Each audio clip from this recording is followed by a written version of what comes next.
চাই যে ইনশাআল্লাহ আপনাদের দোয়ায় আল্লাহর রহমতে বিএনপি 12 তারিখে সরকার গঠন করলে শুধু এই এলাকাতেই নয়, ঢাকা 17টাতেই নয়, আমরা সমগ্র ঢাকা শহরে অন্তত 40টি খেলার মাঠ তৈরি করবো ইনশাআল্লাহ, যাতে করে আমাদের সন্তানেরা খোলা মাঠে খেলাধুলা করতে পারে, যাতে করে আমাদের মুরব্বীরা,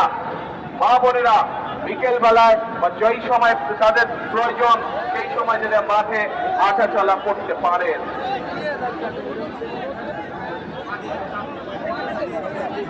প্রিয় ভাই বোনেরা,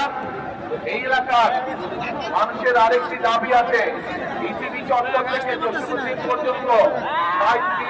প্রশস্ত করানোর জন্য যে রাস্তাটি আছে, ইনশাআল্লাহ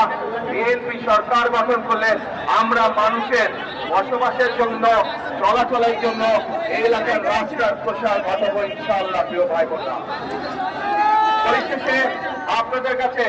আবারও ধানের শীষের পক্ষে সমগ্র বাংলাদেশে আপনাদের বন্ধু বান্ধব আত্মীয় স্বজন যারা আছে,